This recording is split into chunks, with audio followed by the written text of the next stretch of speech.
welcome back to Travels with Geordie. This week we have another fun little cabinetry project. It's going to be the little nightstand cabinet that goes here on the back of the aft cabin door. For those of you who've been following along, this was originally designed to be able to support a little cabinet here that would provide a little nightstand. In lieu of living in a house, you need a little place to put, I don't know, a cup of coffee, your phone at night, your book, whatever you're reading, and that's what we're doing this week. Let's get to it.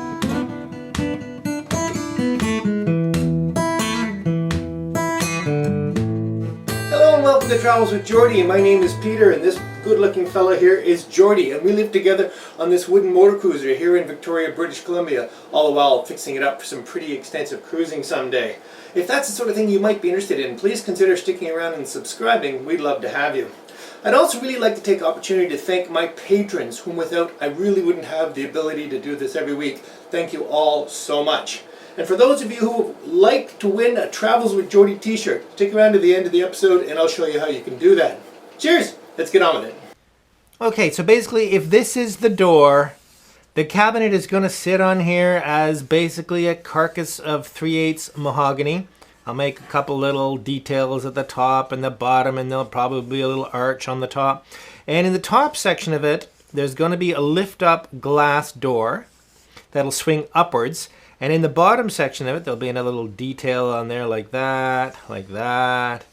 And in the bottom section, there'll be a little section that swings down, which creates like a little shelf that you can put your coffee on or your book, whatever you're reading. And I'm gonna basically make it up as I go along, but it's something like this. So let's get started.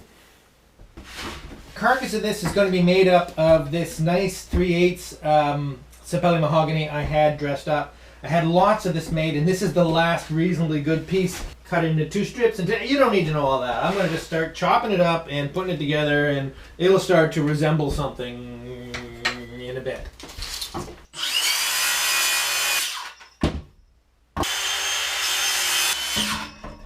Just last week I talked about doing roundovers, easing edges all by hand. Well, it's true. If I'm just going to do a few small ones, fine, I do. But when I need to do a lot of consistent stuff, yes, I'll use the router table. This is the top and the bottom of the cabinet. And like almost everything I do, it will have a bead that exceeds out and has a roundover. You'll see it as I get a little closer. Let's just do some routing here.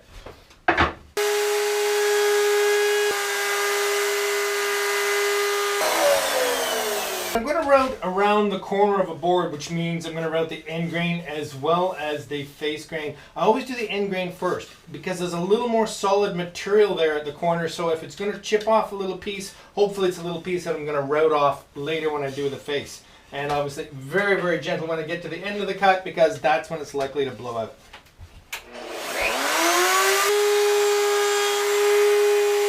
Route the edges. One more little piece is going to become a little trim piece on the front. Again, without showing you a full drawing before we get into this, it's hard really to know what I'm talking about, but you'll see in a minute.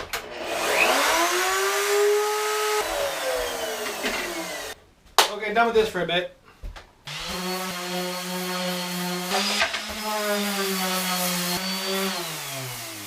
Here we go. So this is the top and the bottom of the cabinet.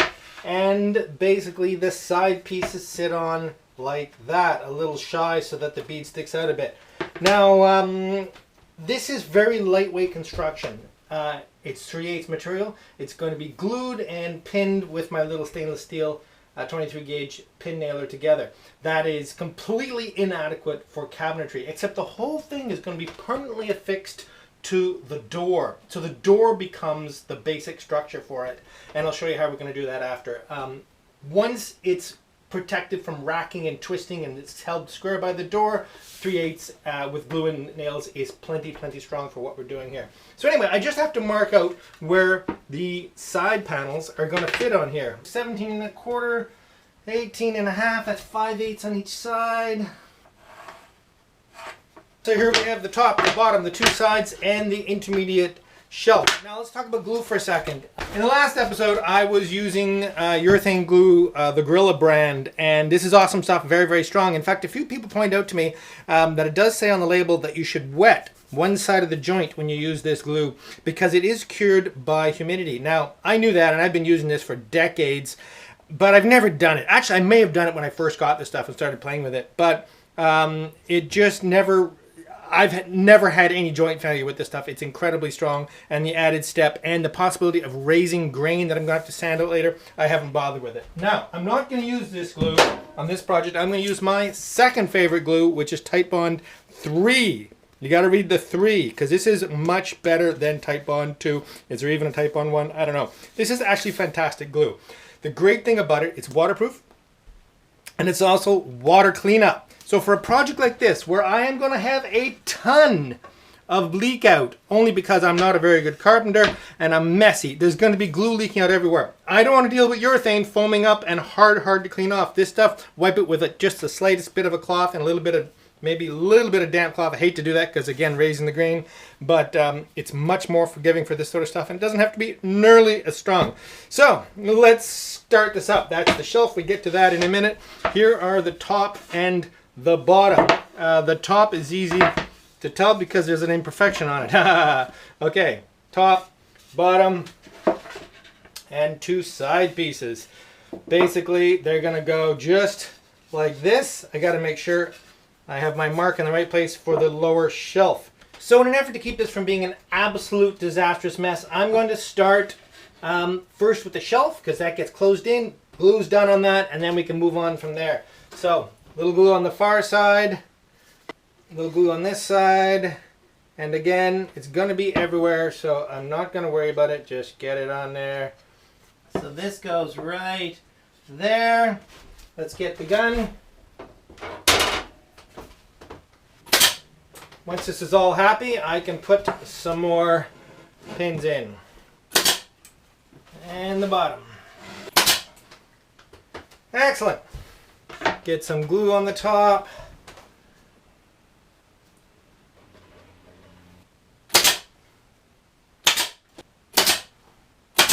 Good, good. And let's turn this around and put the bottom on.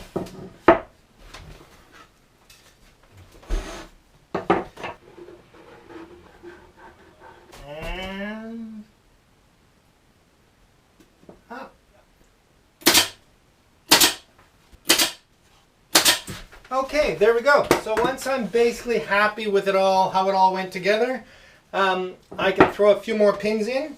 So that's all basically made. Now it has no strength, so I got to be careful I don't rack it at all.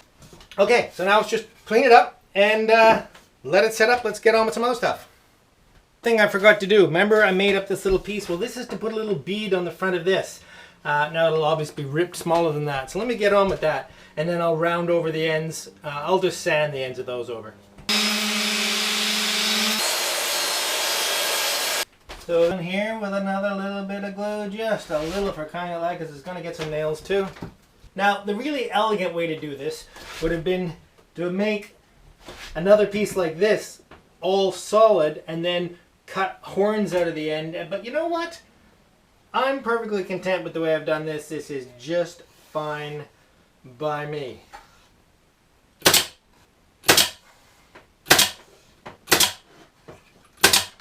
Beautiful. So this sits on the wall. This is going to have a lift up lid, and this is going to have a lift down, which is effectively going to be a shelf. So basically it'll have a little strut or change, or I don't know. In fact, I haven't even figured out what hardware I'm going to be using yet. I was going to use knife hinges, but anyway, we'll get to that later. The piece that lifts up has a glass panel in it. So it's basically just a frame, and it's going to be very rudimentary frame. It's just 4 pieces of wood screwed in the end and glued and kept square, and then I'll rabbet out a trough in the backside, a date on the backside for the glass to go in. The piece that fits in the front is just another piece of this 3/8 that will tip down. So let's get going, at least on the top piece, because that's a glue up. I'm going to make it out of, it's actually just 4 relatively narrow pieces, only 1 inch. I'm just going to pre-sand it a bit to save myself having to sand it later. 4 pieces, 7/8, 7/8.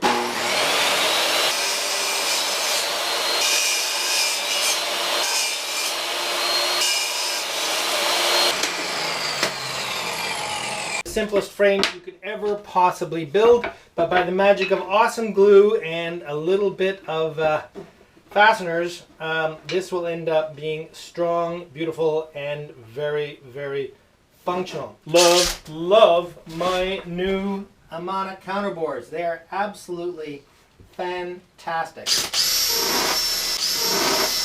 When you drill counterbores, you're always going to push a little material through the other side, and that will act as a little spacer, so you won't get a tight joint. So I'd actually just by hand take the counterboard and clean them up in the opposite direction to get rid of that material.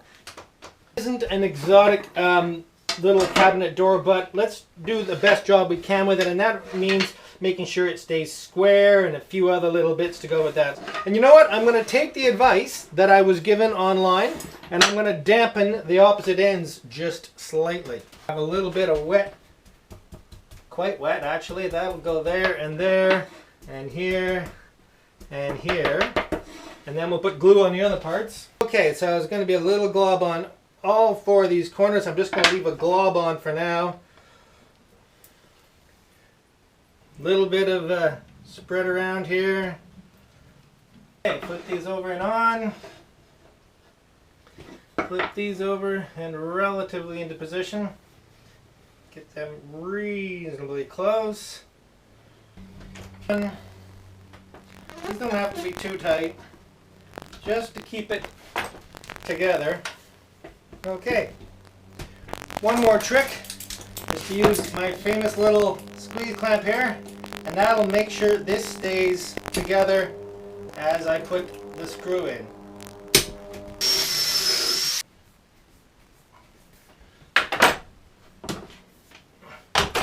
What I need to do now is make sure that this thing is square, and it isn't quite, so give it a little flex there before that glue hardens up.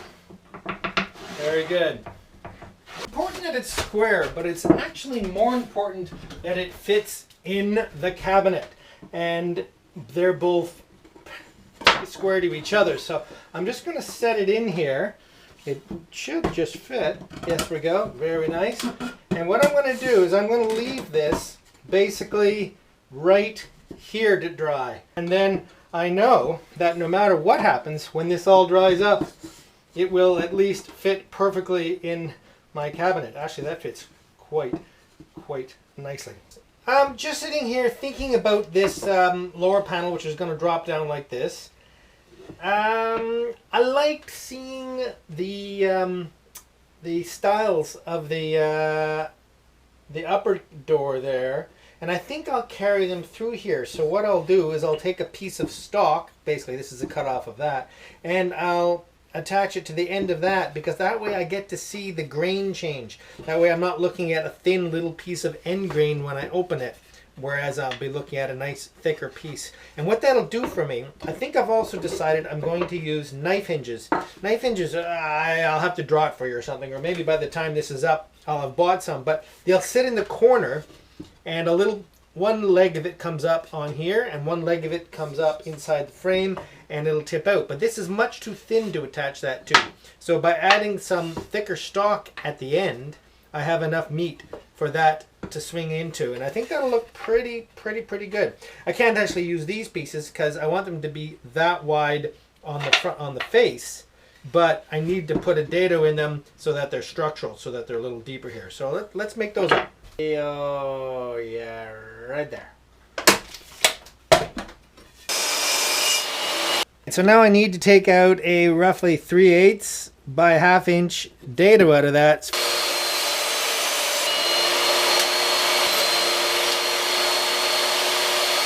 Okay then, so this will sit in there like that, and that'll look pretty nice when that's sanded up. Beauty. Because this sanded afterwards, and I'd like lots of strength, we'll be using urethane glue. Lay that in there. Very nice. Sit up on there. Let's put this one on here.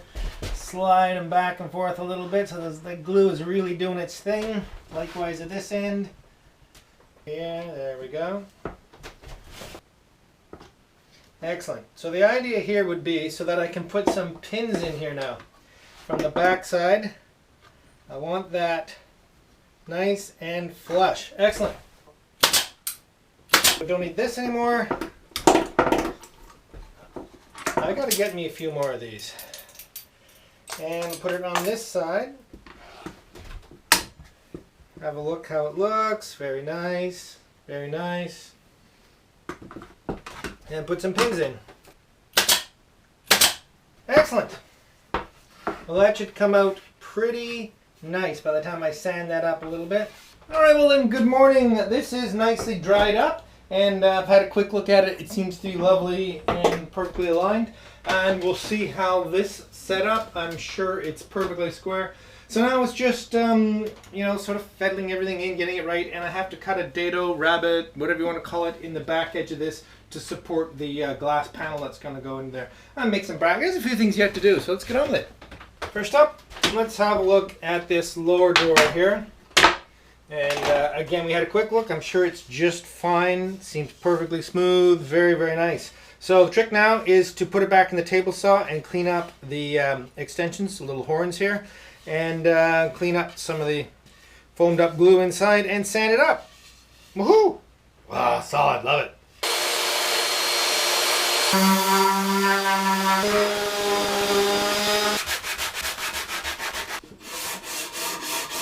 Pretty close now. What I have to do is decide how I'm going to hinge everything, and that's becoming urgent. So basically, as I think I've explained, there's an upper section of this. Now again, this is still a tight fit, but I'm going to trim it after everything is installed and square. So this opens upwards, basically just like that. Very straightforward. And this will have a glass panel in it and a little knob here, and eventually a couple of little pneumatic shocks to hold it up.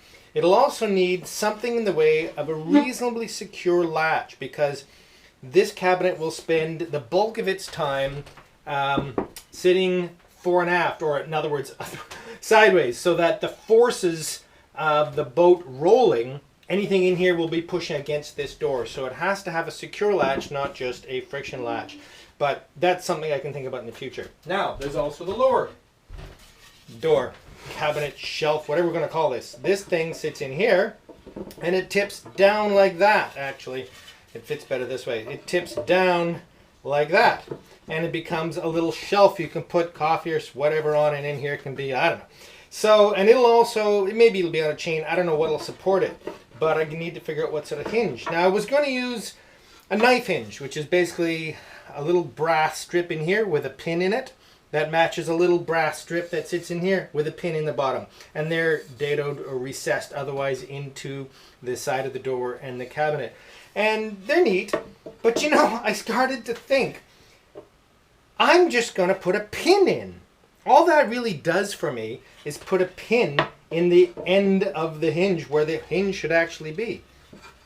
So if I just put a pin through from the outside and into the corner of this, that achieves the same thing. It seems so strange, especially when I tell you that the pin I'm going to use is just a wood screw.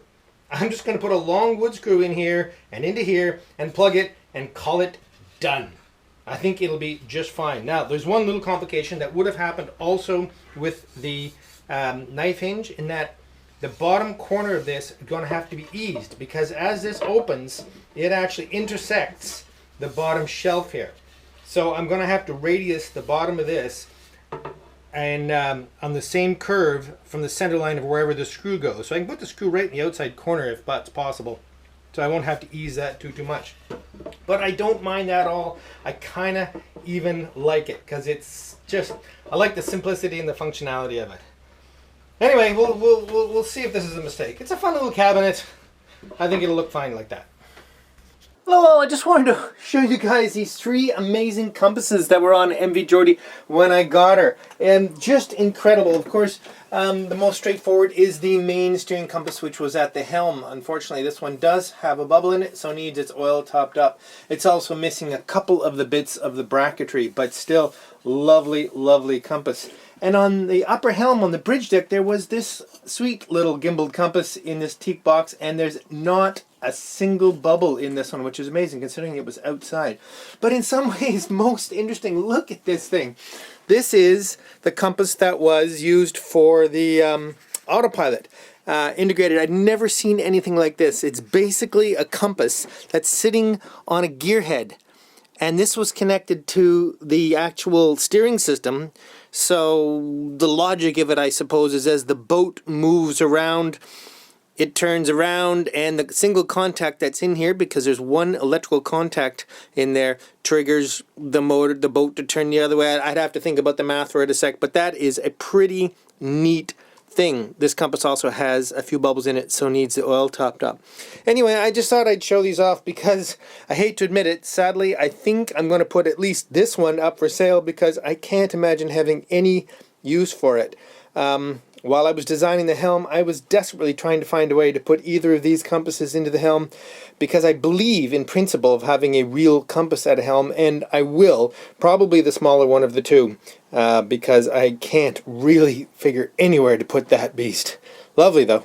Well, hello and welcome to the Beer of the Week. It is November and I can still do Beer of the Week on the bridge deck in the sun in a shirt. I love this town. Now, it does rain a lot too, but it's been great so far. Okay, going back to another hazy IPA. Now this is from Yellow Dog Brewing, and this is not a Victoria brewery that's from Port Moody, but it's the hazy IPA that just grabbed me, so I really couldn't resist, could I? All right, well, we'll see what we think of this. Oh, what a day. Let's see if I can pour it without completely messing it up. Looks hazy, and that's what matters. Okay, let's have a look at that. So that's the Yellow Dog Hazy IPA from Port Moody. Oh, that sunshine is nice. Oh my gosh, that's different. That's very hazy. Can you see how opaque this is? I don't know what haziness really does for the flavor. I like it. This might be a little too hazy for me, but it's the kind of thing that just might grow on me. I don't know. Gosh, I like it. I'm going to try some more of their beers. So listen, it's perfectly suitable for cheersing two new patrons this last week. So grateful to Lars Christian Gretnes, and I hope I pronounced that correctly. I had to read it, and Carl Little. Thank you both so very much for coming aboard. And also, more goodies arrived from Amazon. I'm completely overwhelmed, to tell you the truth, by all this stuff. It's fantastic. First thing from Colin Whitford. This fantastic photo lamp. This is a fantastic little item. I'll turn it on here. And it basically... there we go. You can adjust the brightness and the color. It's just, I'm so excited about this. This is going to vastly improve some of my photography. And then from Gary Deschen, a schwack, and I mean a schwack of cutting devices, fine tools, circular saw blade for the little circular saw, table saw blade, and a set of chisels. This is a fantastic resource because I am in dire need of all of those. Cutting with the circular saw is getting a bit sketchy. Thank you so much, Gary. Now, I also got some packages of landscape lighting, which I'm going to use as overhead lighting. However, these were shipped straight from China. Therefore, they didn't come with a little tag telling me who bought them for me. So if whoever bought me these, thank you ever so much. If you could send me off a quick note to Peter at travelswithgeordie.com and let me know who you are, I'd be so pleased because I'd love to thank you publicly. Anyway, this has been absolutely fantastic. What a perfect day. We need a word of the week, don't we? And this week is going to be compass. Compass. And the reason I thought of it is because of those compasses I hauled out there a little earlier, and they're so gorgeous. Anyway, so the word of the week is compass. Use the word compass in a comment down below in the comment section, and I will pick at random the first 24 hours worth of comments, and you might win a Travels with Geordie t-shirt. Cheers. See you next week.